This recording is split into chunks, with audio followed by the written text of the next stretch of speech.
In Islam, God is not a father.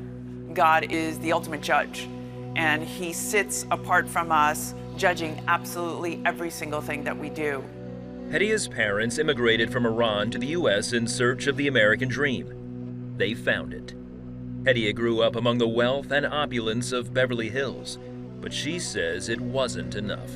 It never was fulfilling. I actually felt really guilty about having what the world would describe as just about everything, and yet being sad.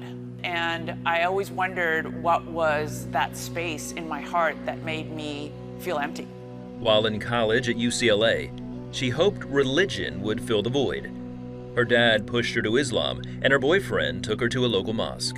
It was somewhat of an extreme mosque, and they had all these principles about politics and what it would be like to turn America into a Muslim nation, and very, very anti-Semitic. And I thought to myself, oh, this is terrible. I don't want anything to do with this. If this is religion, I want nothing to do with it. Repulsed by Muslim extremism and still wanting to know God, she joined a different branch of Islam called Sufism.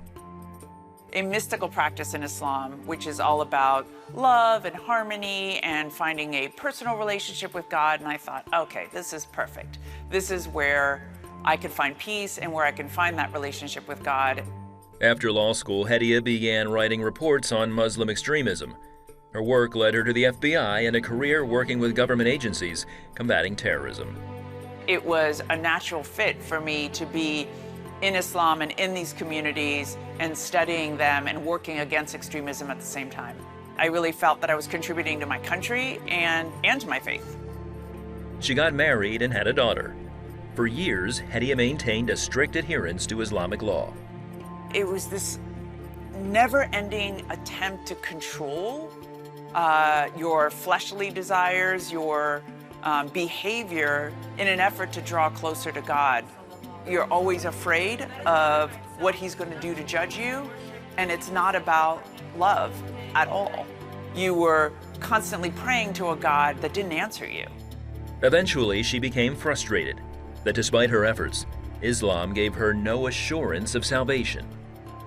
What they were telling me is the most important goal I had in my life, I didn't know if I was ever going to achieve. And that weighed on me extremely heavy. And as I grew older, and as my daughter grew older, this heaviness was intolerable. Then one day, after 22 years in Islam, Hedieh took off her head covering. Her imams said her eternal destination was now certain. They told me I was going to hang from my hair for an eternity in hellfire because I took my head cover off. So despite the uncertainty of not being promised salvation, because I had done this one thing to decrease my external religiosity, they said I was going to spend an eternity in hellfire, and that was unacceptable. And I left Islam. It was devastating. It was devastating. I felt that I had no bearings underneath me. I felt really, really lost. Hedieh longed to have God in her life. While online, she watched a video of a Christian pastor who spoke about having a relationship with God through Jesus. She was moved and confused. Soon after, she prayed a desperate prayer. I was on my knees. I was in ritual prayer form of Islam, down with my head on the ground and just crying and saying, can you please reveal yourself to me, because I am so utterly confused on who you are. And it was in one of those prayers in my bedroom that I audibly heard the voice of Christ. And he said, Hedieh, it's me. And it was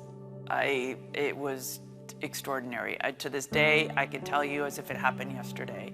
I knew from that moment on I would never be the same. She continued watching the pastor online and started reading the Bible. The Bible came alive, as the Quran never did. I could hear God speak to me, and I knew he was speaking directly to me because he was using the Quran as an example of why the Quran was not correct and why his word in the Bible was true.